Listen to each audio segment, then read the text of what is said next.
Olá, boa noite. Vamos começar nossa aula. Nesta falaremos sobre receitas e despesas no tocante a seus estágios, né? Também conhecido como fases. Todas as despesas e receitas públicas, orçamentárias, precisam passar por esse crivo, né? De fases e estágios para se materializar. Primeiro a gente vai começar com as da receita.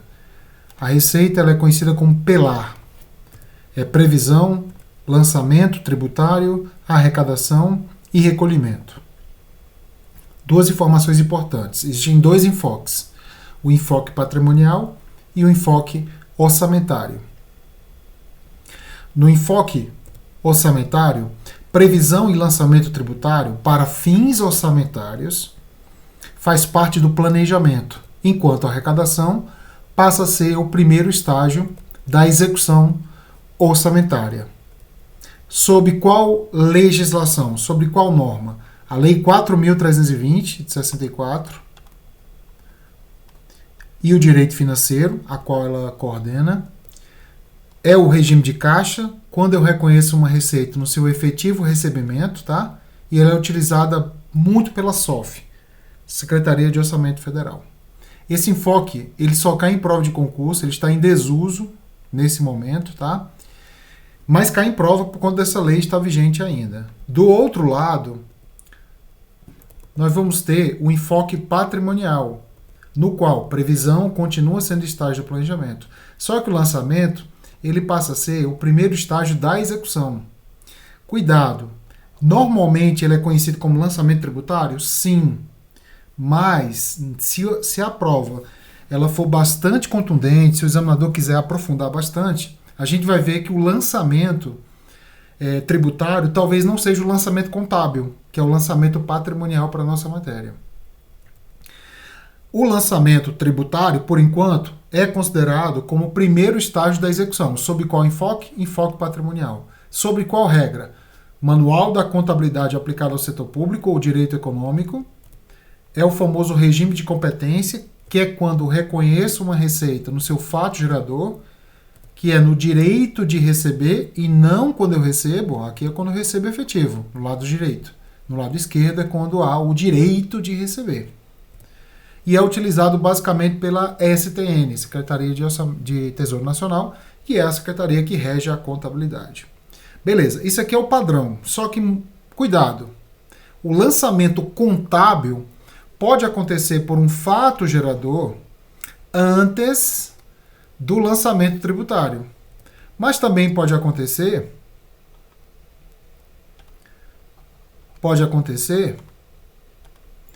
durante o lançamento. Aí, maravilha, casou, tudo bonitinho, tá?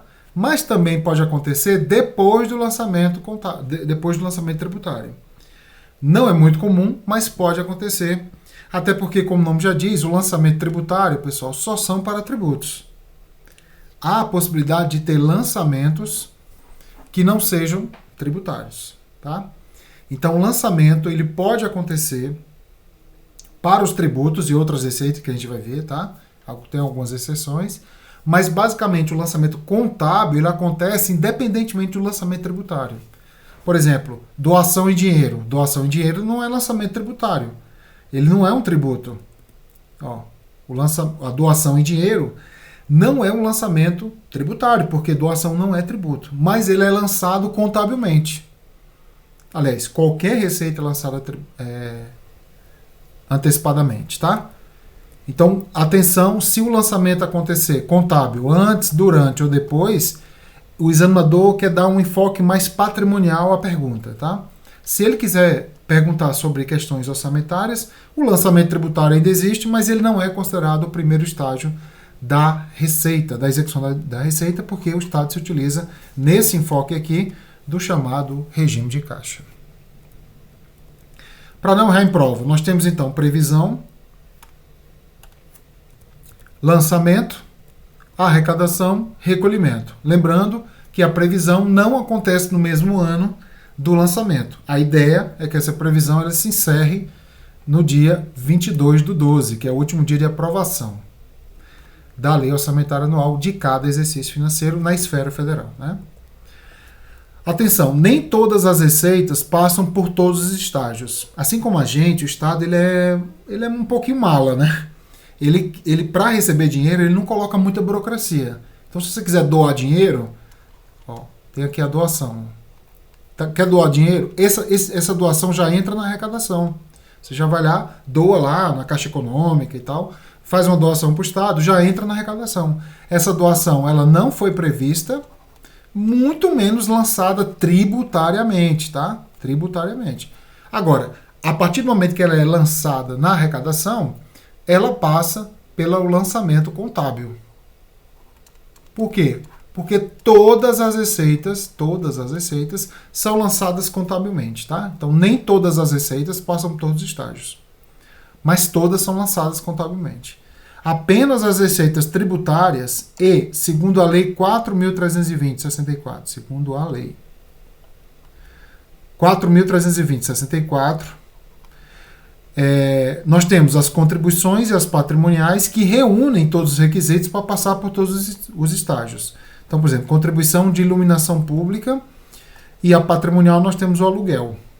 Quando o Estado aluga algo para alguém, ele lança no rol dos devedores que você está devendo para ele. Essa é a pegada da Lei 4.320, que cai em prova, a gente tem que levar em consideração. Na prática não é mais assim. Praticamente lançamento tributário só são os tributos. Ah, mas esse aqui não é lançado, esse aqui não é lançado? Mas não precisa nem se citar, porque qualquer receita ela é lançada contabilmente, inclusive as tributárias, tá? Vamos então agora para a previsão. Previsão, pessoal, é o primeiro estágio das receitas e não da execução, tá? Nem todas as receitas são previsíveis. Por exemplo, doação em dinheiro, excesso de arrecadação, alguns tipos de multas não são previstas, apesar de que, uma vez arrecadadas, orçamentárias serão consideradas. Precede o estágio da fixação da despesa. Então, primeiro o Estado prevê, tá? E em segundo momento, o Estado faz a fixação da despesa. Então, fixação da despesa só depois da previsão. E ele segue o que a gente chama de OCA, regras impostas pela LRF. Onde o O observará as normas técnicas e legais, por exemplo, a Lei 10.180 de 2001. Tem também a Lei de Responsabilidade Fiscal, está aqui, né? A própria lei. Os manuais, o MTO, o MCASP e regras gerais. Também considerará, para fins de cálculo, os índices econômicos no Brasil, como, por exemplo, inflação, juros, crescimento econômico, por exemplo, o PIB, legislação aplicada, que cria um tributo, ou então extingue um tributo, e qualquer evento que realmente impacte na arrecadação. Já caiu em prova, por exemplo, Copa do Mundo. A realização de uma Copa do Mundo em um país, ela impacta na arrecadação. Muitos turistas e tal. Então ela vai ser considerada no cálculo. E acompanha esse cálculo a metodologia de cálculo e premissas utilizadas, bem como demonstrativos dos últimos 3 anos de arrecadação e a projeção para os 2 anos seguintes ao da previsão que você está fazendo. Então são 5 anos aqui, tá? 2 anos para trás, 2 anos para frente. 3 anos para trás, 2 anos para frente.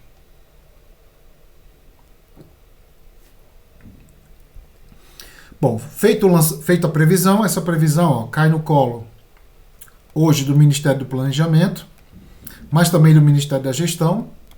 Esses 2 ministérios recebem a LOA prevista, né? A LOA já aprovada, e começam a executar o orçamento, principalmente no lado da despesa, né? Na receita, por exemplo, no lançamento tributário, nós temos a Receita Federal para fazer isso. O lançamento é o primeiro estágio da execução da receita, sob qual enfoque? Patrimonial. Se não houver fato gerador antes. Pode ter um fato gerador aqui, pode ter junto, entendeu? Pode ter depois. É muito raro ter depois, mas pode. Então, o fato gerador de uma receita patrimonial pode ir além do lançamento tributário. Então, nós temos um lançamento tributário e tem um lançamento contábil. O lançamento tributário acontece quando? Nesse momento aqui, nem menos nem mais. O lançamento contábil pode acontecer antes, durante, depois. ok? Então ele engloba todas as receitas, inclusive as tributárias. Nem toda receita é lançável tributariamente. Impostos, taxas, contribuições, multas são, né? Por quê? Porque são tributos. Porém, todas as receitas são lançáveis contabilmente. Por exemplo, juros a receber não é lançado tributariamente. Operação de crédito não é lançada tributariamente, mas é lançada contabilmente, no momento que acontecer. Pode acontecer aqui, pode acontecer aqui, tá? Ela vai ser lançada no momento que ela aconteça, não necessariamente tributariamente falando. Normalmente, para a AFO, o lançamento tributário é usado como parâmetro do fato gerador contábil. Então, muitas bancas, muitos examinadores cobram dizendo que o lançamento tributário é a mesma coisa que o lançamento contábil. Você vai fazer o que na prova? Certa questão. Porque pode acontecer durante esse momento, tá? Embora, para a contabilidade pública, eu tenho alunos que estudam para outros concursos que cai contabilidade, então a gente pega um pouco mais pesado para eles, né? Isso não seja regra, pois o fato gerador pode acontecer antes daquele, né? Pode acontecer até depois, mas antes daquele é o mais comum, tá? Então, para a AFO, normalmente vai acontecer de dizer que o lançamento é o lançamento contábil e tributário ao mesmo tempo. Se cair assim, coloque como correto. Tipos. Nós temos 3 tipos de lançamento. Direto ou de ofício, cabendo ao agente ativo, que é o Estado, fazer esse lançamento. Como no caso do IPTU e IPVA, né, que o contribuinte praticamente não dá nenhum pitaco, né? Ele tem que aceitar todas as condições de pagamento, inclusive. Temos também o autolançamento ou por homologação, aí cabe ao agente passivo, tá? No caso, agente passivo é o contribuinte. Geralmente, quando ele emite uma nota fiscal, hoje que é eletrônica, né? Emitiu nota fiscal, já está devendo. Então, ICMS, IPI, por exemplo. E temos também a declaração ou misto, que cabe de novo ao agente ativo, que é o Estado, né? No caso do ITCMD, que é o Imposto de Transmissão de Causa-Mortes e Doação, e o ITBI, que é o Imposto sobre Transmissão de Bens Imóveis ou Intervivos.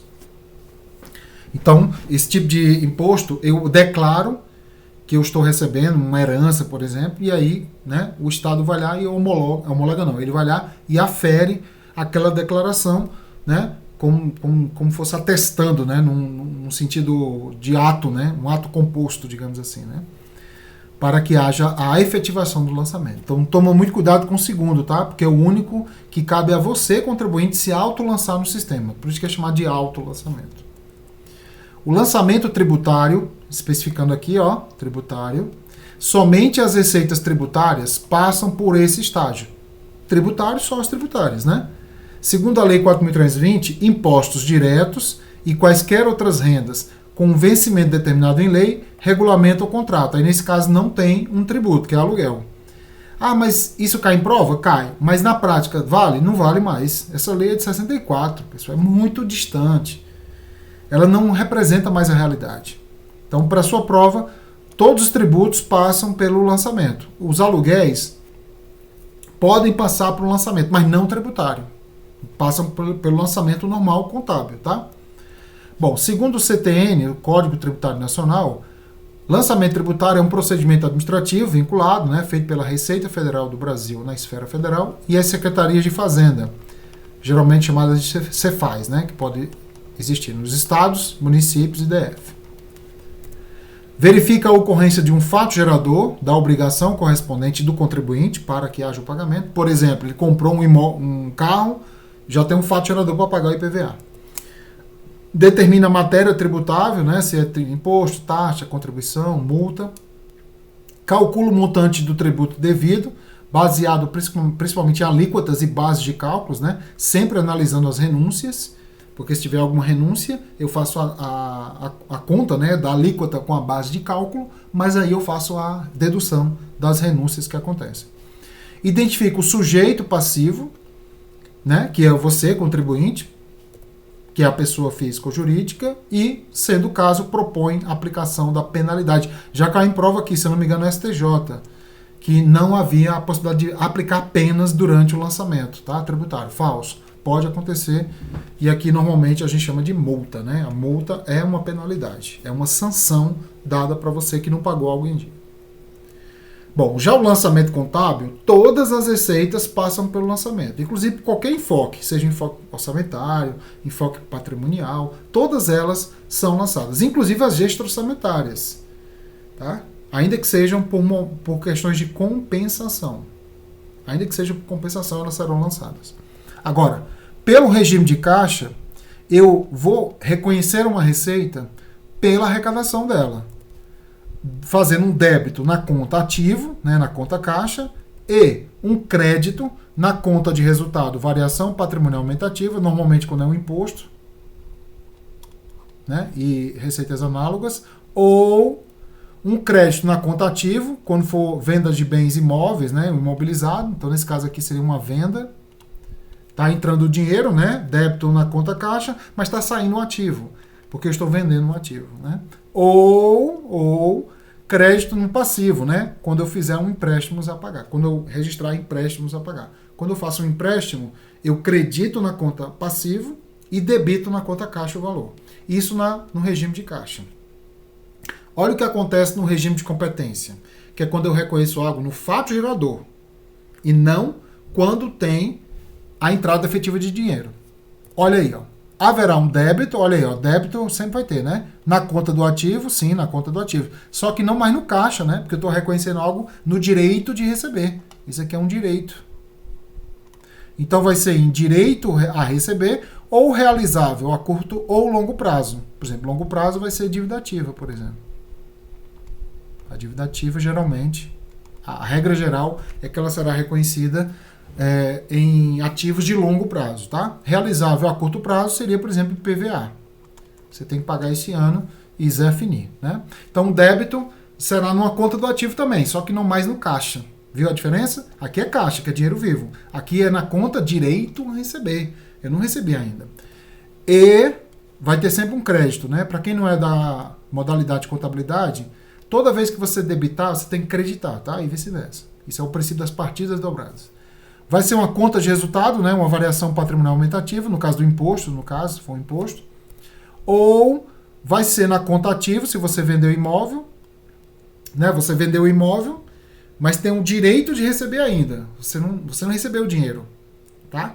Aí o imóvel saiu, credita na conta imóveis e debita na conta ativa. Ou, se esse dinheiro advém de um empréstimo a pagar, mas que o dinheiro não entrou ainda, mas você já tem um fato gerador para receber esse dinheiro, você também debita na conta ativo e credita na conta passiva. Esses lançamentos caem em prova? Raramente em AFO. Raramente em AFO. Cai, tá? Raramente mesmo. Mas você precisa saber o seguinte, que há 2 tipos de lançamentos. Isso você precisa saber. Ó. Pelo regime de caixa, que os lançamentos é débito e um desses créditos aqui, não são os 3 não, tá, gente? É ou, né? Então é um deles. E no regime de caixa haverá um débito também numa conta do ativo e um desses créditos aqui. Então é o mínimo que você tem que levar para a prova. Numa prova desse nível, desse órgão, né? Um órgão tão requisitado, um órgão tão, né, com especialidade, expertise, o examinador pode querer brincar um pouco mais e cobrar para vocês a questão contábil, tá? Bom, vamos agora para o lançamento, do lançamento para a arrecadação. Bom, é o primeiro estágio da execução. Mas, professor Paulo, você não falou que o lançamento era o primeiro estágio? Ele é para o enfoque patrimonial. Esse aqui é para o enfoque orçamentário, segundo a Lei 4.320, tá? Todas as receitas são arrecadáveis, salvo as retidas na fonte pelo Estado. É o caso do imposto de renda retido na fonte, de pessoa física, do servidor, né? Onde a arrecadação é basicamente chamada de indireta. Então, pode ser que na prova ele fale assim, as receitas arrecadadas por meio de imposto de renda retido na fonte não passa pela arrecadação no sentido literal. Não passa. Porque o dinheiro já está aqui, pessoal, ó, na conta única. Quando eu for pagar para o servidor, eu recolho ou mantenho recolhido o valor que você está devendo ao Estado. Então, na verdade, não teve arrecadação no sentido estrito. Mas alguns autores dizem que é um tipo de arrecadação, chamada arrecadação indireta. A gente vai ver daqui a pouco, tá?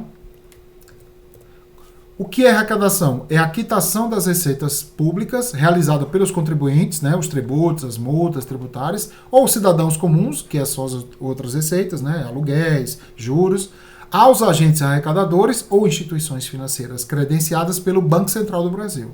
Então não é qualquer banco que vai receber a arrecadação. Tem que estar credenciada pelo Banco Central. Quais são os tipos? Diretos, que é quando ele é liquidado diretamente pelo agente passivo, no caso contribuinte, IPTU e IPVA é o caso mais notório. O boleto chega à sua casa, você vai ter que pagar diretamente. Mas pode acontecer de forma indireta, que é esse caso que eu falei aqui, ó. Né? Esse caso aqui de indireta. O indireto é quando é liquidado pelo responsável ou depositário fiel, que retém ou desconta na fonte a receita devida pelo agente passivo, repassando-a posteriormente ao agente arrecadador.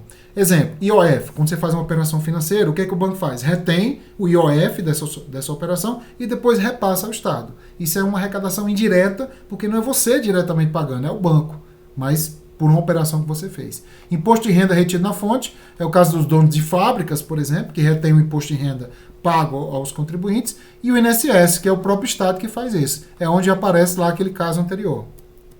Esse caso aqui, ó. Entendeu? É uma arrecadação que, na verdade, não é arrecadação no sentido literal, porque você não está comparecendo a um banco, né? Você não está comparecendo a um banco. Alguém está retendo do seu salário, por exemplo, para te pagar. Então isso acontece com o Estado, tanto com o imposto de renda retido na fonte, quanto com o INSS, que é pago todos os meses pelos contribuintes, mas pelos servidores, mas não de forma direta. Nenhum servidor imprime um boleto lá do INSS para pagar, entendeu? É a guia de recolhimento do INSS, né? Ninguém faz isso, porque já é retido pelo Estado. Ah, de quem é esse dinheiro? É do Estado, então não precisa mais pagar nada, já está retido. E por fim, da arrecadação, chegou o recolhimento. Recolhimento é o último estágio da execução das receitas. É o envio interbancos de recursos, ora arrecadados, à conta única do Tesouro, nesse caso federal, né, seria nacional, que é mantida no Banco Central do Brasil, o dono da conta é o Banco Central, operacionalizada no Banco do Brasil, porque o Banco do Brasil é um banco comum, e operada pela Secretaria de Tesouro Nacional, a STN, né? O antigo, aqui inclusive, tá, não é Ministério mais da Economia, né? Hoje é Ministério da Fazenda. Tem que ficar ligado sempre nessas atualizações, né? O Ministério da Economia foi extinto, né, no atual governo. Hoje voltou a ser Ministério da Fazenda, que é o ministério, né, onde a STN está sob a asa, né, dele. Então, cuidado com isso aqui, gente. Ó, mantida no Bacen, operacionalizado no Banco do Brasil, e claro, estou falando da União, né, nacional, e operada pela STN. A STN que faz os pagamentos, libera o pagamento, faz os pagamentos e tal, sempre com a anuência aqui do Tribunal de Contas da União, né, com a CGU também, tá? E no caso o CNMP, né? Dá aqui um exemplo também, CNMP faz essa análise, né, desses pagamentos. Nesse caso seria só os pagamentos, né? Das receitas não tem nenhuma não. Então o TCU ou CGU fica de olho aqui também, não na operação da arrecadação, nem do recolhimento não, tá, gente? Mas fica de olho na questão financeira, porque, por exemplo, tem muita despesa aqui na frente que já está quase finalizada, que precisa desse recurso, entendeu? Para que haja o pagamento. Então o dinheiro que entra aqui no recolhimento, na conta única, é o dinheiro que vai ser para pagar as despesas, que estão sendo fiscalizadas pelo TCU, entendeu? Pela CGU, pelo CNMP, que faz o controle externo do Ministério Público, né? Então, por conta de ficarem ligados com a questão da despesa, eles também ficam de olho na arrecadação das receitas, até para saber se há possibilidade de pagamentos, como é que vai ser feito esse pagamento, se já foi feito o pagamento, como é que foi feito o pagamento, etc., né? E todas as receitas são recolhidas, né, à conta única do Tesouro. Então, recolhidas à conta única, denotando o que a gente chama de princípio da unidade de tesouraria ou princípio da unidade de caixa. Então, se cair na sua prova, o princípio da unidade de caixa ou de tesouraria se materializa apenas no recolhimento. É muito comum ele falar na arrecadação. Esquece a arrecadação, tá? É no recolhimento. E cada ente da federação vai ter uma conta única do Tesouro. Então, essa operação ela é análoga em qualquer ente da federação, tá? Bom, então vamos imaginar o seguinte, ó, a previsão, ela se materializa no momento que uma LOA é aprovada. Essa LOA aprovada, né, vai lá para o Ministério do Planejamento / Ministério da Gestão para fazer o planejamento governamental. Nesse momento, está autorizado o lançamento. Esse negócio de estar autorizado o lançamento é meio também problemático, né? Porque o lançamento a gente sabe que pode ser tributário. E o lançamento tributário / arrecadação tributária não depende de LOA aprovada. Tá? Isso foi uma mudança paradigmática a partir de meados ali de 2000, né? Comecinho de 2000, que antes era o seguinte: o lançamento só era feito no momento que a LOA tivesse aprovada. E aí todo o Estado ficava barrado, porque às vezes a LOA não era aprovada. Esse lançamento tributário, ele independe de LOA aprovada, tá? Agora, a aplicação do dinheiro depende da LOA aprovada, tá? Essa LOA aqui, pessoal, é a mesma coisa, ó, de você encontrar, né, um valor a ser arrecadado, né, que tem como base alíquota e base de cálculo, e ao mesmo tempo encontrar um agente passivo, né, um contribuinte, que nada mais é do que um CPF ou um CNPJ. Né? Nesse momento, eu tenho uma receita. Nesse momento, eu tenho uma receita. Ah, mas eu tenho uma receita no dinheiro? Não, eu tenho no direito de receber. Eu tenho no direito de receber. Isso materializa o que a gente chama de regime de competência. Tá? Regime de competência. É o famoso fato gerador. Então eu tenho um fato gerador.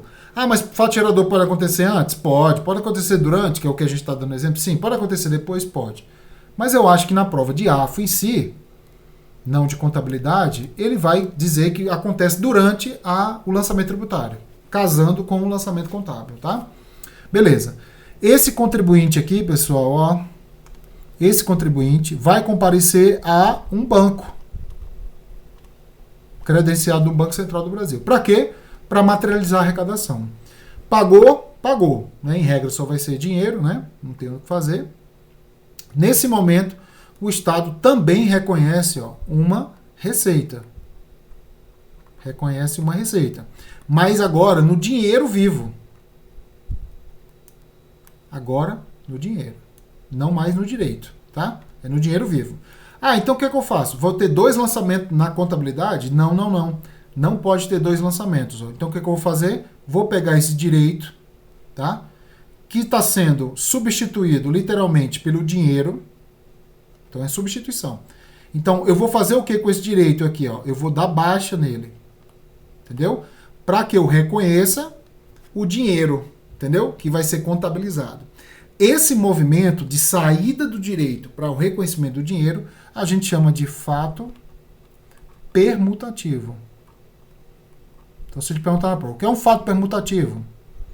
É a incidência da retirada do direito para o reconhecimento do dinheiro. Isso acontece quando entrar o dinheiro, tá, gente? Em AFO é só quando entrar em dinheiro. Lá em contabilidade pública pode ser quando na entrada de um semovente, de um carro e tal, mas para AFO só dinheiro vivo, tá?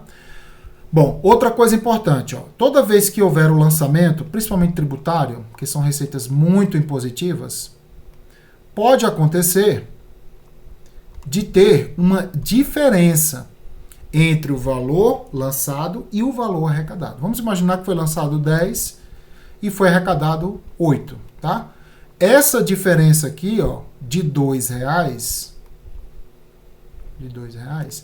o Estado ele não vai deixar para lá, não. O que ele vai fazer, então? Ele vai pegar esses R$2, primeira coisa, ir aos R$10 e dar baixa, ó, dar baixa, como eu dei baixa nesse direito, eu vou dar baixa em R$2. Então, vou dar baixa em R$2, tá? Para poder reconhecer esses R$2, por conta dessa diferença em relação aos 8, em um novo lançamento. Tá? Esse lançamento vai ter o nome agora de dívida ativa. Essa dívida ativa, então, será o valor de R$2 que será reconhecida no balanço patrimonial, no balanço, né, do Estado, como dívida ativa, ou seja, é um valor agora que deu baixa nos R$2 para ser reconhecido como dívida ativa. Essa dívida ativa, então, ela vai ser reconhecida no ativo, tá? Não circulante como regra. Não circulante, ou seja, é um ativo de longo prazo. Por quê? Porque eu não sei quando ele vai ser arrecadado e tal. Mas também pode acontecer no ativo circulante. E quando é que vai ser no circulante? Quando eu tiver uma previsão, uma probabilidade de arrecadação razoável, uma estimativa razoável de que aquilo vai acontecer até o final do próximo ano. Então pode acontecer de ser lançado no ativo não circulante, como regra, e no circulante, como exceção, se eu tiver uma razoável estimativa de arrecadação. Então, se cai na prova, o que é dívida ativa? Dívida ativa é a diferença do valor lançado e não arrecadado, depois das datas aprazadas. Bom, o que o banco vai fazer aqui, voltando ao nosso contexto geral? O banco ele vai enviar esse recurso que foi arrecadado, seja no todo, ou em parte e tal, ou até na dívida ativa, para o recolhimento, onde eu aciono a conta única do Tesouro Nacional. Né? O dinheiro vai entrar na conta única do Tesouro Nacional, materializando o princípio da unidade de caixa ou de tesouraria. Tá? Lembrando, essa conta única do Tesouro é uma receita contábil, digamos assim. Só um detalhe, né? Voltando aqui à arrecadação, passei batido aqui, voltando aqui, ó. Aqui, pessoal, o regime é de caixa, tá? Olha a diferença aqui, ó, regime de competência, aqui é caixa. E aqui não tem fato gerador, né? Aqui o fato é considerado gerado, tá? No particípio, né? Gerado, já aconteceu. Entrou o dinheiro, morreu, tá? A conta única do Tesouro, já só lembrando, né? Ela é mantida no Bacen, no Banco Central do Brasil. Ela é operacionalizada, terminar aqui em ADA, né? Operacionalizada no Banco do Brasil, mas o operador, vamos terminar em R aqui, né, para não confundir com operacionalizada, o operador é a STN. E assim finaliza o processo de estágios da Receita. Vamos treinar. Somente a Receita Tributária reúne condições de percorrer os estágios da previsão, lançamento, arrecadação e recolhimento. Como ele não falou que tipo de enfoque ele está dizendo aqui, tá? Leia-se Lei 4.320. E lá na lei, não somente as tributárias reúnem condições. Outras receitas que têm um prazo de vencimento, estipuladas em lei, regulamento ou contrato, também podem ser lançadas. Ou seja, passam pelos 4 estágios da Receita, né? Prevê, lança. Esse lançamento aqui, claro, está no sentido tanto tributário como contábil, arrecada e recolhe, tá? Próxima, a previsão da Receita Pública é um dos estágios da etapa da execução da receita orçamentária. A previsão da receita é um dos estágios da etapa de execução. Veja que ele está tentando te enrolar aqui, né? Falso. A previsão é um dos estágios? Sim, mas não da execução. A execução começa ou do lançamento, se o enfoque for patrimonial, né? Vai ser o primeiro aqui, ou o primeiro vai ser a arrecadação, se o enfoque for orçamentário. Mas previsão jamais, tá? A doação em espécie, ou seja, em dinheiro, recebida por um ente, passa pelas seguintes etapas da receita: lança, arrecada e recolhe. Claro que não é lançado, pessoal, porque a doação é uma receita imprevisível. E mais, é uma receita não impositiva. Não tem nenhum contrato, não tem nenhuma lei dizendo que a gente tem que doar nada para o Estado. Mas eu quero doar para alguma coisa. Então, por ser imprevisível e não impositiva, ela não passa pelo lançamento. Então, veja, aqui, ó, nessa questão, ele deu aqui o lançamento, aqui, ó, como tributário e contábil, que ele não citou qual o tipo de regra que ele está falando. Aqui, olha que interessante. Como ele fala assim, a doação em espécie está errada porque não passa pelo lançamento. Então, a gente pode entender que esse lançamento ele é somente tributário. Somente tributário. Porque toda doação, ou seja, toda receita, passa pelo lançamento contábil. Tá? Eu entendo, inclusive, que esse nome lançamento aqui deveria ser substituído por um nome que representasse o verdadeiro lançamento tributário, para que o aluno não confundisse. Então, veja, questões bem recentes, mas que gera dúvida. E na hora da prova tem que ter uma certa sensibilidade para entender o que ele está falando. As etapas da Receita Pública, previsão, lançamento, arrecadação e recolhimento, seguem a ordem de ocorrência dos fenômenos econômicos e sempre ocorrem para todos os tipos de receitas orçamentárias. Olha, estava certo até aqui, ó. Até aqui estava perfeito. Tá? Porque, por exemplo, quando é que o Estado vai lançar? Quando é que o Estado arrecada? Depende das questões econômicas do país. Pode ser que o Estado divida, por exemplo, o IPVA, né, no caso um Estado, né, em 10 vezes, entendeu? Com a primeira para pagar em fevereiro, entendeu? Ou então divide em 6 vezes, com a primeira para pagar em maio. Então, por que o Estado coloca a primeira para pagar em maio? Por que ele não coloca logo em janeiro? Porque ele sabe que em janeiro as pessoas estão com problemas financeiros, tem escola de criança, tem, né, os panetones têm pagado o Natal anterior. Então ele é sensível nesse sentido. Né? Falar que o Estado é sensível é até ser advogado dele. Né? Mas assim, nesse sentido é uma sensibilidade mesmo. Que o Estado ele não vai, né, matar mais a pessoa do que já é morta durante o ano. Né? Então vamos dizer assim, IPVA, vamos deixar para começar a pagar em maio. Por quê? Porque segue uma ordem econômica, entendeu? Dos fenômenos econômicos daquele país. Agora, todos os tipos de receitas orçamentárias passam por todos os estágios? Não, um exemplo, doação. Doação em dinheiro, né? Tem que ser em dinheiro, né? Porque fosse em imóveis, nem entrariam no contexto orçamentário, tá? Doação não é prevista. Doação não é lançada tributariamente. Então, por isso que o todos deixou a questão falsa. Para evitar que a execução da despesa orçamentária ultrapasse a arrecadação efetiva, o registro da receita orçamentária deve ocorrer no momento... Opa, então aqui é fácil, pessoal. Nós temos 2 enfoques, o enfoque patrimonial e o enfoque orçamentário, para determinar qual o primeiro estágio da execução da receita governamental. No caso do patrimonial, é o lançamento dela, tá? Tributário e contábil. A gente quer que seja contábil, mas no momento da prova ele dá como se fosse uma coisa una.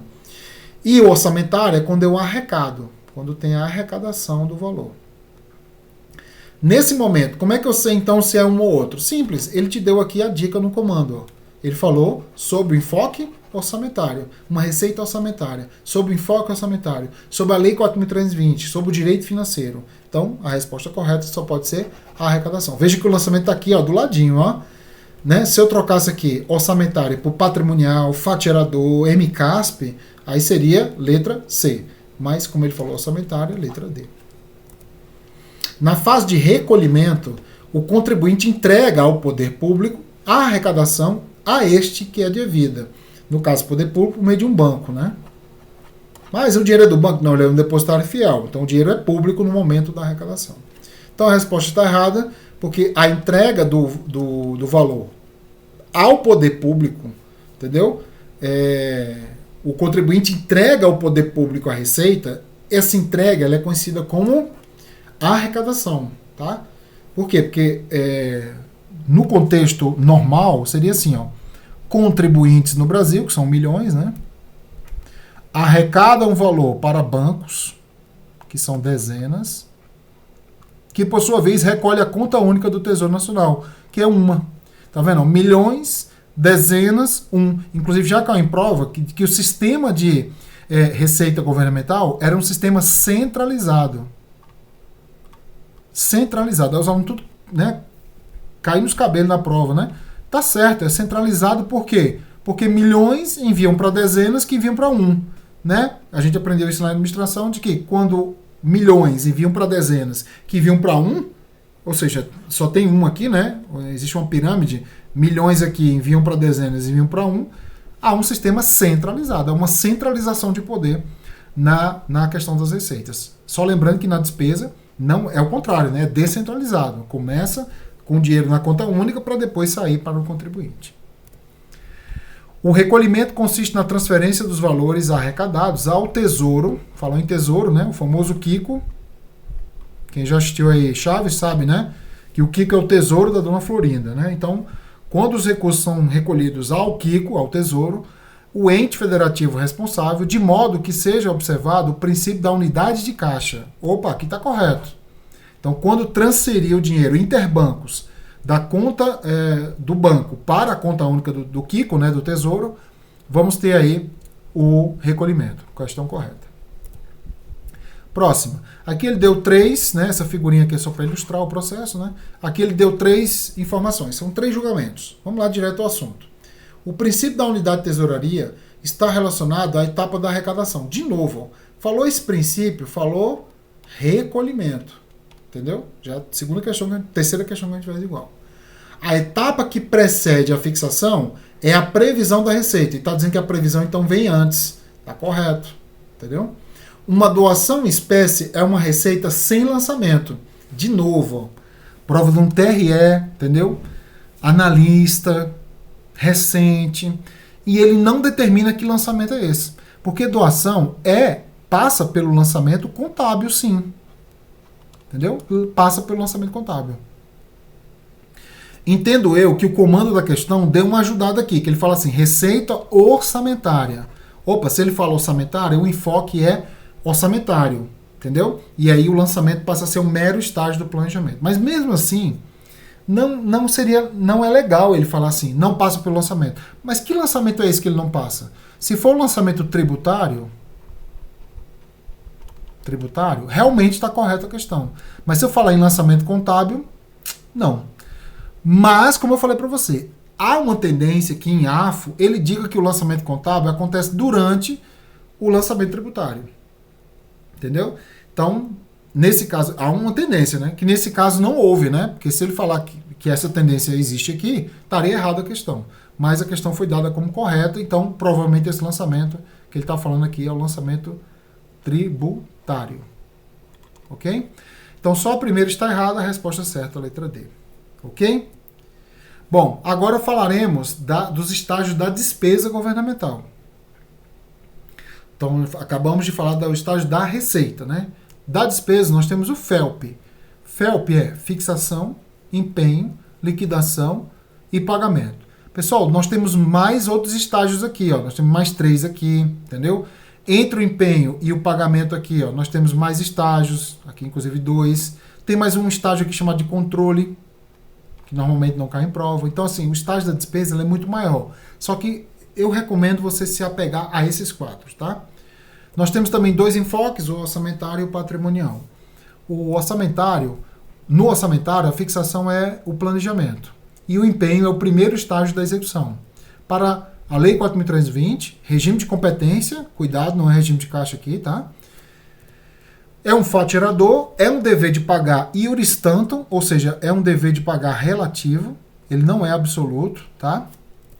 E é utilizado também basicamente pela SOF. Então o empenho ainda cai muito em prova, dizendo que é o fato gerador e tal. Na prática não é mais. O empenho é apenas um resguardo, entendeu?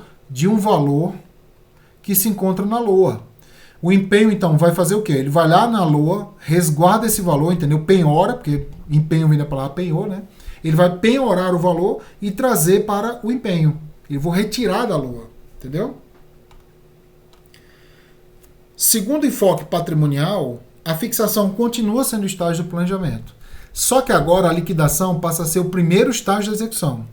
Cuidado, também porque a liquidação vai ter um probleminha lá na frente, eu vou explicar. Mas por enquanto a liquidação é o primeiro estágio da execução. Sob qual? MCASP e o CFC, Manual da Contabilidade Aplicada ao Setor Público, e o Conselho Federal de Contabilidade. Regime de competência, fato gerador, só que agora é um dever absoluto, pessoal. Ó, veja aqui, ó, aqui é um dever relativo, como eu coloquei anteriormente. Ó. Iuris tantum significa, uma tradução para o nosso português, seria um dever relativo. E tudo que é relativo não é tão dever assim, né? Porque se é relativo, pode ser cancelado e tal. Aqui não, é o dever absoluto, entendeu? É um in totum, ou seja, absoluto. Ele é utilizado basicamente pela STN, que de forma arrojada já superou essa ideia do enfoque orçamentário, criando o MCASP para ir de contraponto, né, com a questão da Lei 4.320. Só que tem um detalhe importante aqui, que é o seguinte. O fato gerador, que é o que representa a liquidação e o empenho agora não mais, né, porque a gente está no lado esquerdo, se der antes do empenho, no momento do empenho ou depois do empenho, mas antes da liquidação, devemos contabilizar este evento, que evento? O fato gerador, como empenho em liquidação, que significa empenho liquidando. Mesma coisa que dizer que o empenho está sendo liquidado ou está liquidando. Está no gerúndio, né? Está acontecendo aquilo ali, tá? Aí o fato gerador, então, quando acontecer, ó, antes da liquidação, antes da liquidação, né? Ou seja, antes do empenho, durante o empenho ou depois do empenho, mas antes da liquidação. Se acontecer esse fato gerador antes da liquidação, exemplo, provisão do décimo terceiro salário dos servidores públicos. Então, o servidor público tem direito a um salário a mais no ano. Mas, a cada mês trabalhado, ele tem direito a 1/12 desse direito. Inclusive, se ele for demitido, exonerado, em junho, né, no início de julho, ele vai ter direito a 6 meses do 13º. Para evitar surpresas, o Estado faz o quê? Provisiona 1/12 do valor que você tem direito de 13º a cada mês. A cada mês. Por exemplo, você tem direito a R$ 1.200 de 13º. A cada mês será provisionado R$ 100. Tá? Então, quando eu provisiono, isso é passivo, isso é um fato gerador. Então, esse fato gerador aconteceu antes da liquidação, que é quando? Quando você terminar o ano e receber, provavelmente, o salário inteiro, o 13º salário inteiro. Ok? Mas o fato gerador, pessoal, atenção, ele pode acontecer durante a liquidação, onde em AFO é o que mais acontece. Ele vai determinar que aqui é que acontece o fato gerador, casando com a liquidação, aí fechou, melhor ainda, mas também pode acontecer depois da liquidação. Isso é danada. Isso acontece muito com suprimentos de fundos, que é uma modalidade de aplicação de recursos públicos. Tá? Então, 13º antes, suprimento de fundos depois. Tá? Quando o fato gerador acontecer depois da liquidação. Ah, mas se o examinador não quiser pegar pesado, ele vai dizer que o fato gerador acontece durante a liquidação. Maravilha. Que é quando é a entrega do objeto, né, uma prestação de serviço, que acontece durante a própria liquidação. Bom, segundo a Lei 4.320, eu reconheço as receitas, né, ou seja, na execução delas, no momento da arrecadação para as receitas, regime de caixa, e no caso das despesas, no momento do empenho, que é o regime de competência. Tá? Como eu reconheço um lado por um regime e o outro por outro regime, a doutrina diz, então, que pela Lei 4.320 o Estado se utiliza do regime misto para reconhecer suas receitas e despesas. Já segundo a MCASP, ele resolveu esse problema. Por quê? As receitas serão reconhecidas no lançamento delas, regime de competência, e as despesas na liquidação, regime de competência, ou seja, tudo é regime de competência. Entendeu? Então a grande mudança foi para esse lado aqui, né? Já que as despesas também eram reconhecidas pelo regime de competência. Só mudou o estágio, né? Que saiu do empenho e foi para a liquidação. Então, eu reconheço agora pelo seu fato gerador. Então, segundo a MCASP, eu reconheço pelo fato gerador. Segundo a Lei 4.320, regime de caixa ou regime de competência para as receitas e despesas, respectivamente. Vamos lá para a fixação. Fixação é materializada pela elaboração do Poder Executivo e autorização dada pelo Poder Legislativo quando tem a aprovação. Então, se falar assim, quando é que a fixação começa? Quando ela é elaborada. E quando é que ela termina? Quando ela é aprovada. Vai cair na prova dizendo que a fixação é encerrada quando há o empenho. Não precisa empenhar para a fixação se encerrar. Ela se encerra quando a LOA é aprovada. Não é exclusivo do Poder Executivo, né, já que os outros poderes têm autonomia de elaborar suas propostas orçamentárias. Eles não têm autonomia de enviar para o Congresso. Então, se cai na prova de que a fixação é algo exclusivo do presidente, falso, tá? Mas ele faz a fixação final. Nela teremos um crédito na fixação, que é a despesa autorizada. Exemplo, está autorizado na LOA a construção de 10 mil casas populares com dinheiro público. Isso é um crédito. Dentro desse crédito, nós vamos ter a dotação, que é o valor disponível à realização dessa autorização. Então, vai ser construído 10 mil casas. Com qual valor? R$1 bilhão, tá? R$1 bilhão. É bilhão? Deixa eu ver. É bilhão, né? Porque aqui tem mais 3 aqui, né? Seria mais 0 aqui, né? Então, seria R$1 bilhão para construir essas 10 mil casas populares nesse exercício financeiro. Ok, pessoal? Então, crédito é como eu falasse assim para você, ó. Vá ao supermercado comprar algo para mim. É o crédito. Eu estou te dando autorização de sair de casa para comprar. Ah, mas compre aí, mas o valor não pode ultrapassar R$100. Opa, então isso é a dotação. Então, crédito é a autorização para fazer. Dotação é o valor para fazer aquilo ali. A adoção de medidas em direção à situação idealizada, considerando os recursos disponíveis no futuro e as diretrizes e prioridades traçadas pelo governo. Então, fixação, pessoal, está no campo do plano. apesar de ser o ato, fixar é uma coisa muito objetiva, fixação está no campo do planejamento governamental. Só quando chegar o ano que vem que eu vou ver se aquilo que eu planejei realmente faz jus ao que eu imaginei. Procederá, ou seja, vai vir depois da previsão. Então não esquece, ó, primeiro você prevê a receita, em segundo momento você fixa a despesa. O valor fixado é afetável por eventuais abertura de créditos adicionais no decorrer da vigência da LOA. Então a gente vai chamar essa afetação ao que você fixou no ano que vem, aqui, ó. Então o que eu planejei foi 100, por exemplo. Ó.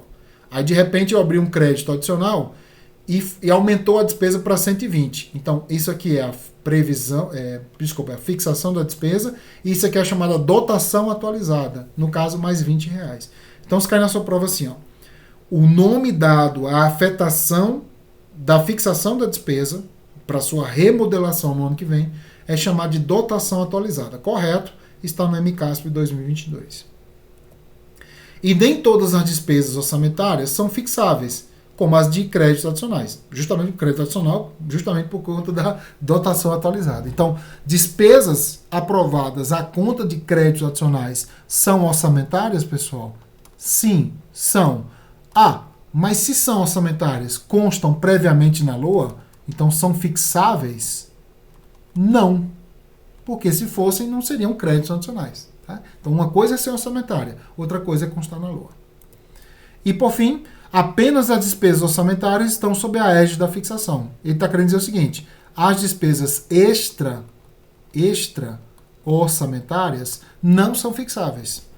Não por serem créditos adicionais, mas porque elas são imprevisíveis de acontecer. Tá? Bom, fixou, vamos lá para o empenho. O que é um empenho? Empenho é o primeiro estágio da execução. Sim, sob qual enfoque? Orçamentário, ou Lei 4.320. Está em desuso? Tá, mas a lei está vigente, pode cair em prova. Segundo o artigo 58, é o ato/fato emanado de autoridade competente, ordenador de despesa, que cria para o Estado uma obrigação de pagamento, iuris tanto, ou seja, não é absoluta, pendente ou não de implemento de condição. Ou seja, eu vou empenhar a despesa tendo condição ou não. Né? Condição que eu digo aqui é a condição ambiental. Né? Claro que tem que ter valores para pagar. Consiste numa reserva ou numa penhora de dotação ou de um valor orçamentário para um fim específico. Então, é como se na LOA, pessoal, ó, todos os valores que estivessem aqui tivessem em bagunça, entendeu? Tivessem bagunçados. Tivessem subindo, descendo, tal. Aí vem o empenho, entendeu? Ó, ele pega aqui esse valor e o penhora, tirando da lei orçamentária anual. Então, o empenho é um penhor, é uma penhora, tá? O empenho da despesa não poderá exceder o limite dos créditos concedidos. Então, assim, se está na LOA 10, eu posso empenhar de R$1 ou de 1 centavo, como queiram, né, até 10. Mas eu preciso de mais R$1. Aí eu tenho que abrir um crédito adicional e mudar para dotação atualizada. Não vai ser mais fixação, e sim dotação atualizada. Então tem que passar pelo crédito adicional, tá? É vedada a realização de despesa orçamentária sem prévio empenho. Então, toda despesa daqui para frente, ó, ela só vai ser realizada, liquidada e paga, se houver empenho propriamente dito. Né? Isso é uma questão mais administrativa do que orçamentária. Uma vez o valor empenhado, este pode ser anulado ou cancelado no futuro. Então, daqui para cá, tudo pode acontecer. Pode continuar, pode ser cancelado e voltar, pode ser aumentado o valor por meio de crédito adicional, tá? No todo ou em parte, o que fará com que o valor volte para a LOA, isso caso se for cancelado, né? Até o ato da liquidação. Então, até aqui, o governo pode fazer o que quiser, pode inclusive cancelar. Por isso que o empenho é considerado iuris tantum, porque se o Estado pode cancelar, não é absoluto. Para materializar esse empenho, eu tenho que inserir no CIAF uma nota de empenho. Nota de empenho é o seguinte, o empenho, como ato e fato administrativos, será formalizado mediante a emissão de um documento, denominado nota de empenho, que é inserido no CIAF, do qual deverá constar, no mínimo, o nome e a especificação do credor, a empresa que eu estou contratando, a importância da despesa, tanto líquida quanto bruta, melhor falando, bruta e líquida, porque o Estado vai reter na fonte alguma coisa, né? E demais dados necessários ao controle da execução orçamentária, como a classe da despesa, os códigos, entendeu? Se o tipo de orçamento que foi aprovado e tal, tal, tal. Mas esses três aqui são os dois primeiros, são os mais importantes. O nome e a importância. Toda nota de empenho tem que ter no mínimo isso aí, né? Então não esquece, pessoal, ó, empenho é um ato /fato contábil. Já a nota de empenho é um documento que representa isso aqui, tá? Então, se você não tem muito traquejo com a área de alfa ainda, atenção a esse processo aqui, tá? Bom, tá aqui uma nota de empenho retirada lá do portal de transparência. Veja, o dinheiro saiu do orçamento fiscal. O dinheiro não, o crédito, perdão, né? Os recursos são ordinários, né? Então são do exercício, né? A unidade orçamentária que está responsável por fazer a despesa é o Instituto Federal, então da área da educação. O tipo é inicial ou ordinário, tá na LOA. Recurso do Tesouro, tá? A área de atuação é a educação, o programa Educação e Qualidade para Todos, um programa governamental, subfunção ensino médio, ação, linguagem cidadã, né, que é o Pronatec, acho que você já deve ter ouvido falar. Aqui está o subtítulo, que é o localizador do gasto, né, que é Santa Catarina, o plano, né, e a regionalização. A nota é um pouquinho maior, mas eu retirei só o que é importante para vocês. Tá? Então a nota de empenho representa isso. O tipo de crédito, tem inclusive o tipo de empenho, que eu não falei ainda, mas tem também. Nota de empenho, embora o artigo 61 da Lei 4.320 estabeleça obrigatoriedade do nome do credor no documento, né? Tem aqui, ó, nome do credor, nome, especificação do credor. Tem um detalhe importante. Em alguns casos, como folha de pagamento do servidor público, do CNMP, por exemplo, da CGU, do STF, torna-se impraticável a emissão de um empenho para cada credor. Imagina, tem um órgão público que tem 5 mil servidores. Você 5 mil notas de empenho, não tem porquê, né? Tendo em vista o número excessivo desses credores, no caso o número de servidores, bem como uma nota de empenho que, por sua vez, é substituída pela própria folha de pagamento. Quer dizer, olha, dois dados importantes.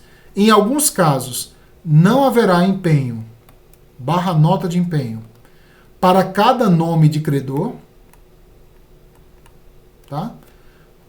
Isso é uma exceção, então pode ser que haja um empenho para o nome assim, ó, tipo assim, ó, servidores públicos, entendeu? Não especifique que o servidor público é o Paulo Lacerda, que é a Joana, que é o Márcio, entendeu? Ele pula o nome e coloca servidor público, 2 bilhões de reais, entendeu? E o outro caso é que a nota de empenho, ela é a regra T, só que ela pode ser substituída. Engraçado que ela pode ser substituída e ela substitui também alguma coisa, que a gente vai ver lá na frente. Ela pode ser substituída em alguns casos. Por exemplo, a própria folha de pagamento, nesse mesmo caso aqui, ó, ela substitui a nota de empenho. Mas também pode ser na questão de juros, pagamento de juros, transferências tributárias para outros entes da federação. São casos que não precisam ter nota de empenho. Precisa ter empenho, tá? Mas não nota de empenho. Então, assim, empenho sempre vai ter, nota de empenho sempre vai ter, salvo em alguns casos, folha de pagamento, juros, transferência. Assim, o empenho, que é um ato administrativo e fato contábil / administrativo, é imprescindível para a despesa orçamentária, mas prescindível para as extras. No caso das despesas extras, não precisa ter empenho, não.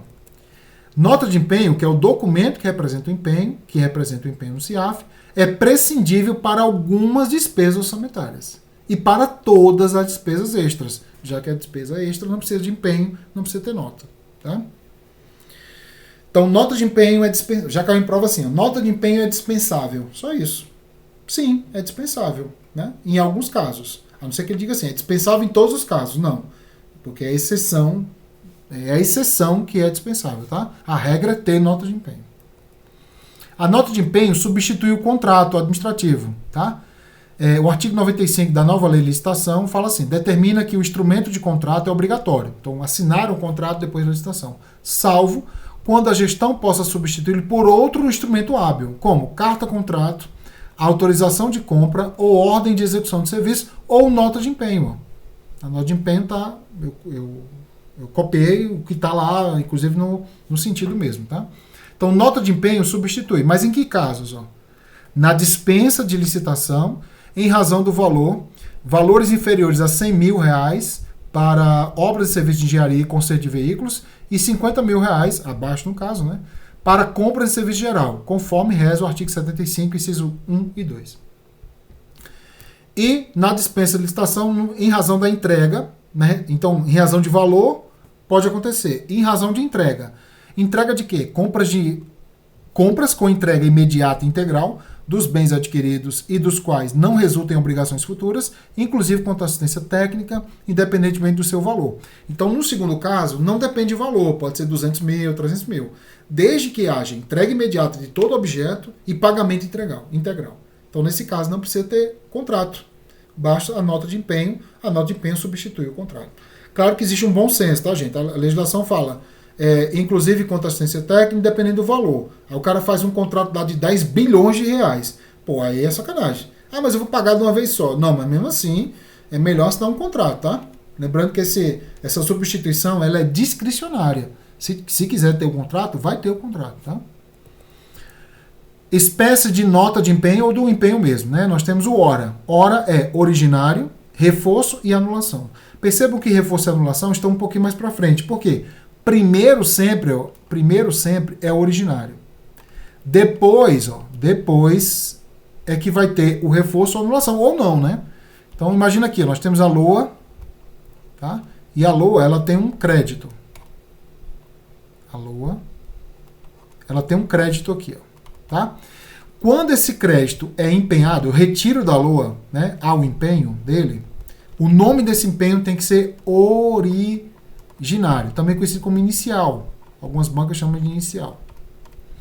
Então, o empenho originário é aquele que é feito em primeiro momento. Tá? Nesse caso, no futuro, ele pode ser reforçado por meio de outra nota de empenho e tal, ou simplesmente anulado, se não precisar mais fazer. Lembrando que esse empenho originário, ele vai ser dividido, e assim o de reforço e anulação, em 3 modalidades, que é o EGO, que é estimativa, global e ordinário. Então, gente, quando o empenho for originário, ele pode ser, ao mesmo tempo não, ele pode ser estimativa, global ou ordinário. Então, não confunda o originário, que é o primeiro que você está fazendo, com a modalidade, tá? Então, originário é o primeiro e ele pode ser por estimativa, global ou ordinário. Inclusive, os dois à frente também.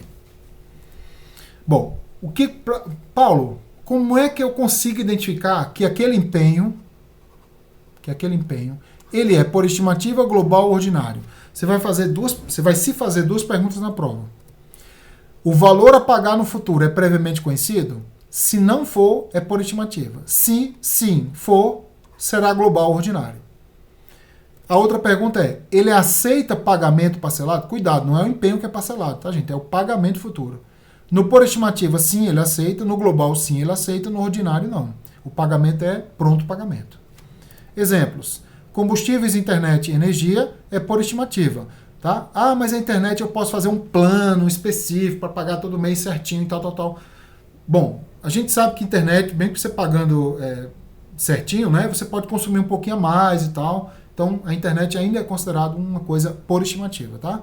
Energia é impossível, né, você saber a priori. Global, aluguel, grandes obras, instalações, aqueles que têm basicamente a assinatura de um contrato. E ordinário é diárias, material de expediente e tal. Mas assim, mas por exemplo, uma obra pode ser ordinária? Pode, entendeu? Desde que você saiba o valor exato e ele pague de uma vez só.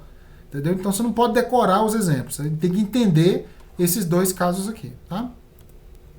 Bom, depois que você empenhou, né, fez a nota de empenho, tudo bonitinho, aí você vai para a liquidação. O que é liquidação? Liquidação é o primeiro estágio da execução. Mas, Paulo, o empenho não seria o primeiro estágio da execução? Seria para o enfoque orçamentário. Aqui o enfoque é patrimonial segundo o MCASP. Ó. Tá? A liquidação, lembrando que a liquidação é considerada como fato gerador. Só que esse fato gerador pode acontecer antes e depois. Se acontecer antes, eu vou recontabilizar, eu vou reclassificar, contabilizando esse evento como empenho em liquidação, tá, gente? É o nome dado, tá? Se acontecer durante, não tem obrigação, nem depois também não. Conforme dispõe o artigo 63 da Lei 4.320, liquidação consiste na verificação do direito adquirido pelo credor, tendo por base títulos e documentos comprobatórios do respectivo crédito. Lá em 64, A liquidação era resumida apenas em verificar títulos e documentos. Por quê? Porque em 64 uma obra ou outra, mas a maioria das despesas não era como hoje, tá, gente? Então tudo era mais complexo de verificação e tal. Hoje não é só isso não, tá? Verifica-se muitas outras coisas, inclusive em loco, a coisa que está sendo feita. A liquidação pode acontecer, aliás, pode não, vai acontecer por parte do credor quando ele entrega um objeto ao Estado. Então, eu contratei um credor para ele entregar um objeto ao Estado. Ele entregou? Ele liquidou a parte dele. Só que tem a liquidação por parte da administração, quando ela verifica o objeto, inclusive por meio desses títulos e documentos comprobatórios.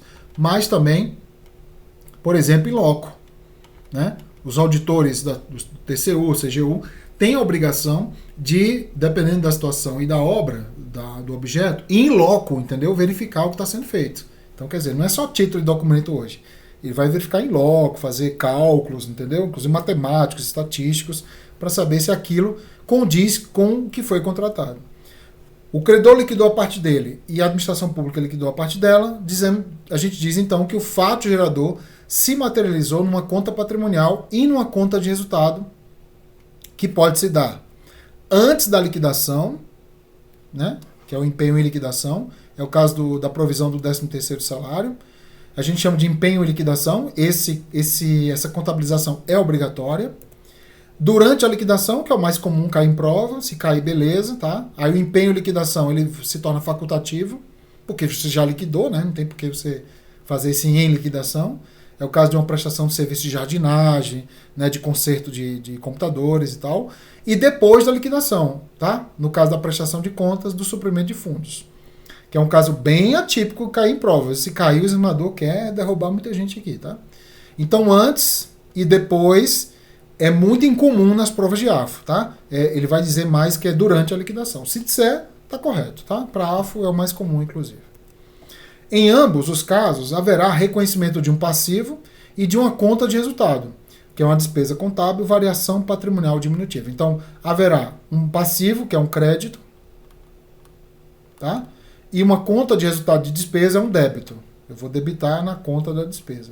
Então eu debito na despesa e credito lá em passivo e espero, né, o objeto se materializar. Se ele está se materializando durante a liquidação, vai ter outros lançamentos, inclusive, tá? Mas ter faturador, crédito e débito, tá? Numa conta, respectivamente, do passivo e uma conta de resultado, chamada vai PD. Para materializar a liquidação, nós temos aqui. A liquidação, a base geral é o seguinte, ó, títulos e documentos comprobatórios do respectivo crédito. Essa é a base, o basicão. A liquidação se dá por meio do credor. Quando é que o credor liquida a parte dele na obrigação? Quando ele entrega um bem, quando ele termina uma obra ou quando ele presta um serviço. É o BOS, né? Bem, obra e serviço. Ah, ele já faz jus ao pagamento? Ó, ele já faz jus. Ele faz jus ao pagamento? Não, não faz ainda. Ele não faz jus ao pagamento ainda, tá? Falta quem liquidar a parte dela na obrigação? O Estado.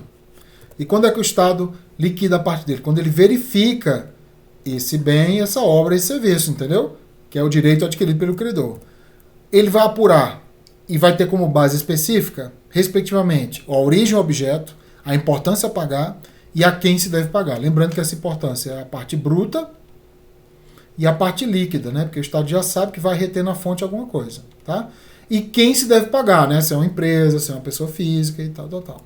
E na base específica, vou verificar também o contrato ou congêneres, nota de empenho, se ela foi emitida certinho, se tem algum erro, e comprovante de entrega ou prestação de um serviço.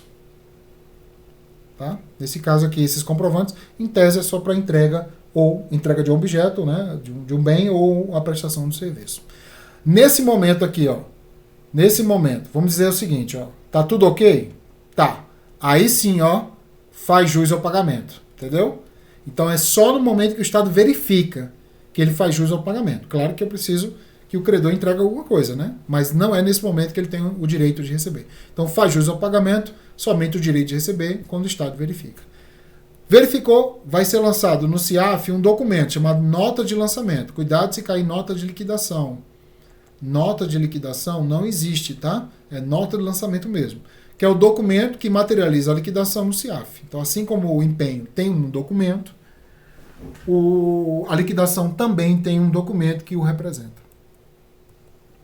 Depois que foi liquidado, né? Aí tá tudo ok, ó. Aí aciona a conta única do Tesouro Nacional, aquela lá, né, da arrecadação e do recolhimento, para que haja o repasse do valor para a unidade gestora, para que ela represente, né, que ela repasse, que ela transfira o valor para o credor. O pagamento vai ser materializado primeiro por uma ordem de pagamento, que é um ato administrativo, tá? Representado por um despacho. Então, o ordenador de despesa vai lá, faz um ato administrativo despachando o valor. Despachou, está autorizado então a inserir no CIAF mais um documento, que é a ordem bancária. Então, não esquece, o empenho ele se materializa por meio da nota de empenho como regra.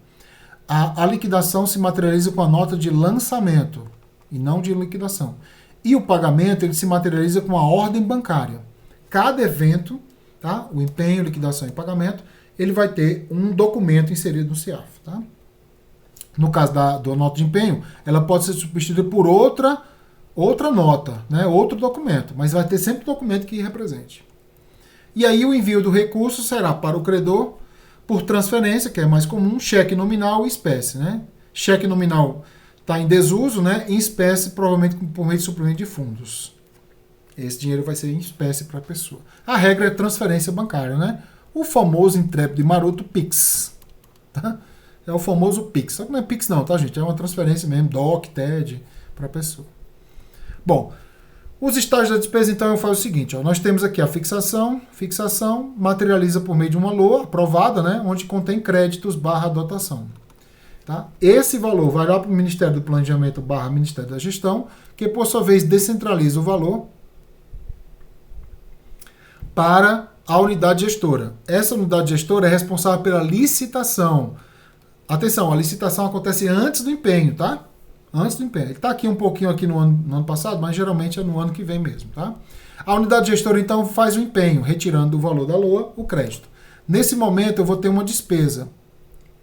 Nesse momento, eu vou ter uma despesa. Essa despesa ela é considerada uma despesa orçamentária.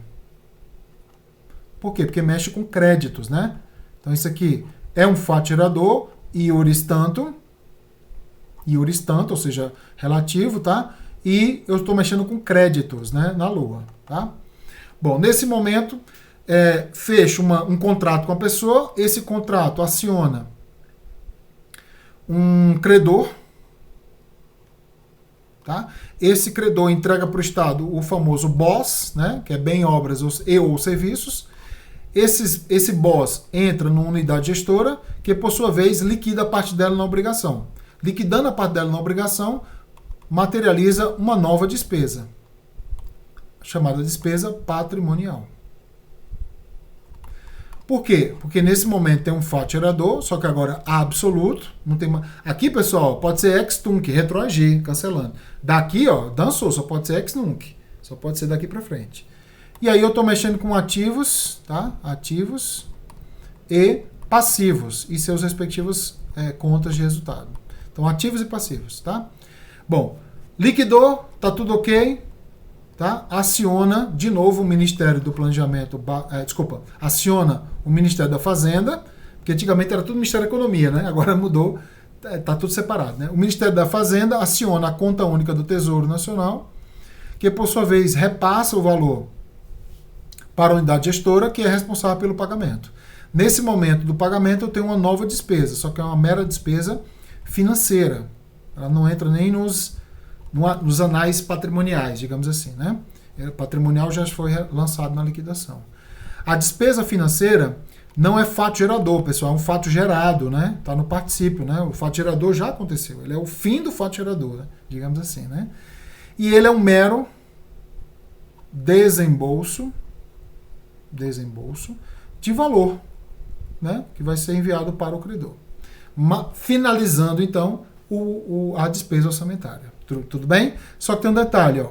Se por acaso houver o empenho, a liquidação ou não, mas não houver o pagamento dentro do mesmo exercício, isso aqui é dentro né, dentro do mesmo exercício financeiro, o que vai acontecer? Eu vou reconhecer essa despesa, em regra geral, como restos a pagar, inscrito no dia 31 de dezembro, mas materializado para o ano que vem. Lembrando, se os restos a pagar forem processados, eles podem ser processados e não processados. Se forem processados, a despesa percorreu o empenho e a liquidação dentro do mesmo exercício, tá? Então vai ser processados. Se por acaso a despesa percorreu somente o empenho no exercício, somente o empenho, tá?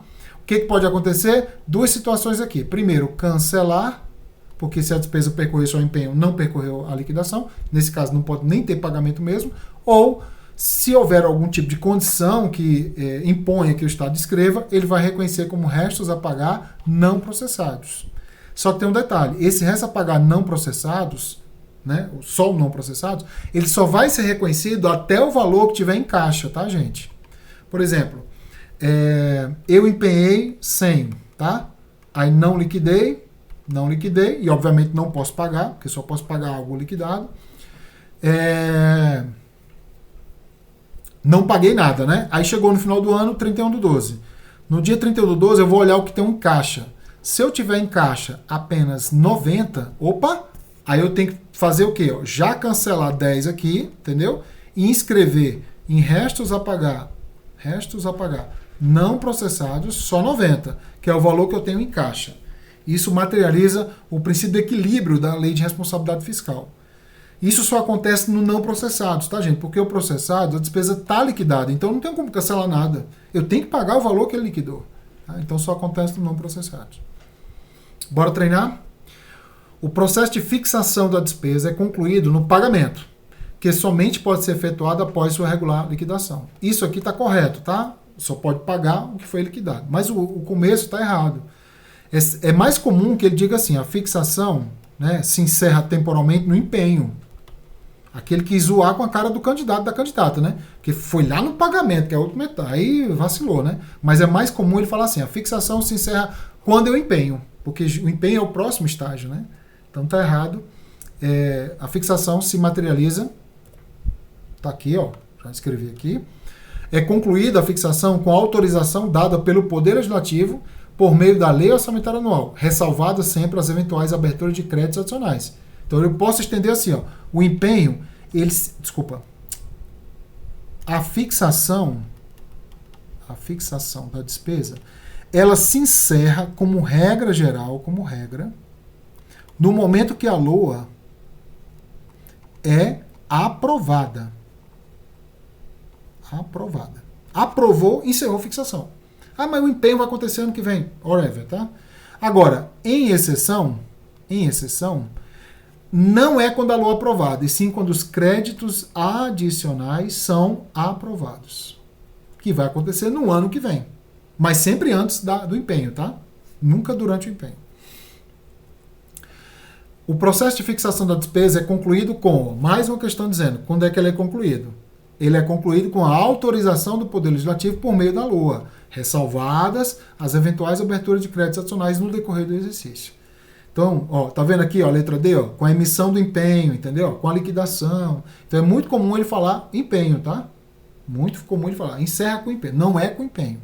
É sim com autorização da LOA ou com abertura de créditos adicionais.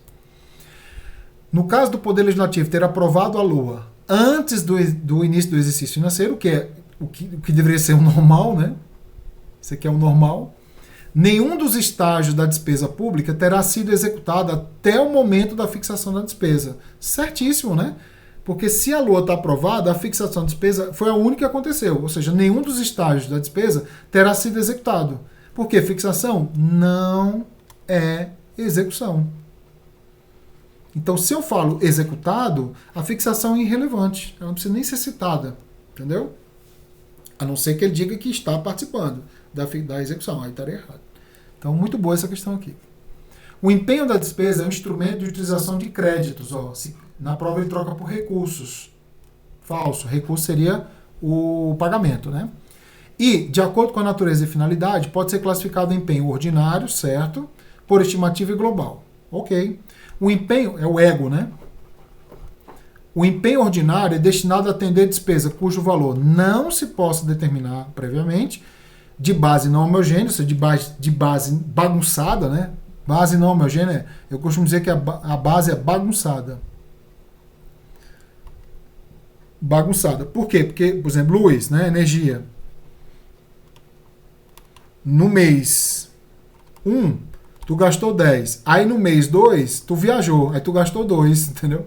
Como é que tu vai empenhar certeza, né? Podendo ser feito um reforço do empenho. Correto, pode ser reforço. Só que o erro está aqui, pessoal. Se não pode determinar previamente de base não homogênea, o empenho não é ordinário, ele é por estimativa. O empenho ordinário é aquele que o valor é o mais previamente conhecido, porque ele é ordinário, ele é comum, né? Ordinário é comum, né? Então tá aqui para você não errar em prova, hein? Valor a pagar previamente conhecido, respectivamente, não, sim, sim. O aceita pagamento parcelado? Sim, sim, não. Então tem um sim e um não para cada um, né? O empenho ordinário é utilizado para despesa de valor fixo e previamente determinado. Certíssimo, corrigindo a questão anterior. 2007, TCU, ó, agora 2022, corrigindo.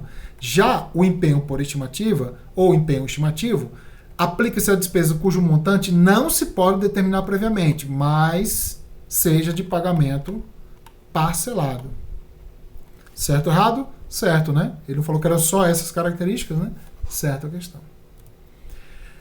A liquidação da despesa consiste na satisfação do direito do credor. Satisfação? Nada a ver, né, pessoal? Não é satisfação, é verificação. Satisfação é quando houver o pagamento da despesa. É quando houver o pagamento da despesa. Aí eu vou satisfazer o direito dele, né, que é o que ele quer, que é o dinheiro. Enquanto estiver na liquidação, é uma mera verificação do direito adquirido dele. Inclusive, essa verificação pode dizer que está tudo errado, viu? Ah, eu entreguei o objeto. Aí qual era o objeto? Era computador. Eu cheguei lá e entregou a impressora. Entendeu? Por isso tem que se verificar antes de pagar. Porque eu posso estar recebendo algo não condizente com aquilo que foi contratado. Ou a quem, né? Eram 20 computadores e ele entregou 18. Entendeu? Não vou pagar tudo. Após a licitação, no processo de execução orçamentária, a realização pelo ente público do pagamento a fornecedores depende apenas da realização da liquidação. Opa! Após a licitação, vamos voltar lá.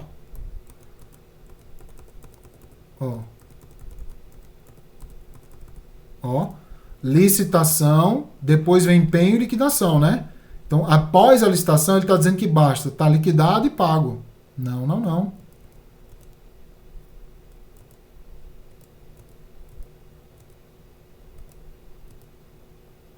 Após a licitação, no processo de execução, a realização, lembrando que licitação não faz parte da execução, tá? Faz parte do planejamento ainda. Então, após a licitação, no processo de execução, muita gente entende que licitação faz parte da execução. Não faz. O texto está dizendo assim, após a licitação, vai ter execução. É isso que se interpreta. A realização pelo ente público do pagamento, que é o último estágio, a fornecedores depende apenas da liquidação. Não, não, não, não, não. Não, não, não, não, não. Se eu estou na licitação, para que eu pague, eu tenho que liquidar e empenhar antes. Entendeu, pessoal? Entendeu? Então eu fixo, aí vem a licitação, né? Acabou o ano, a licitação é feita geralmente no ano do empenho, né? Mas ainda faz parte do planejamento, e aí vem o empenho. Então ele esqueceu o empenho, quando ele falou apenas. Então a resposta está falsa. Falta o empenho, né? O estágio da liquidação da despesa corresponde ao momento de satisfazer financeiramente a obrigação assumida pelo ente público. Mais uma questão errada, igualzinho à questão anterior. Quando ele falar satisfazer financeiramente a obrigação assumida, isso é a parte do pagamento, tá, gente? Liquidação, ele faz isso por quê? Porque na iniciativa privada, a expressão liquidação, na iniciativa privada, é sim sinônimo de pagamento. Tá? Quando a operadora de cartão de crédito fala assim, olha, você pode pagar o cartão de crédito que está atrasado, você pode liquidar hoje, entendeu? É muito comum usar aqui na administração pública, liquidação não é pagamento, viu, minha gente? Muito cuidado. Pagamento não é liquidação na esfera pública. Liquidação é um ato anterior, que verifica o direito do credor, tá? Então, pagamento aqui é o caso. Então, gente, encerramos por aqui nossa aula de estágio da receita e da despesa. Já desejando para você uma ótima prova, tá? Confie no seu conhecimento, nas suas revisões, né? Tenha certeza que a prova vai cobrar aquilo que você estudou, não vai cobrar nada além. Só basta você ter uma atenção especial, aquela medida certa, né, de ansiedade, de nervosismo. Controle isso que na hora da leitura você vai conseguir responder as questões com base nessas aulas, né, que a gente passou para vocês, nessas dicas especiais para vocês, tá?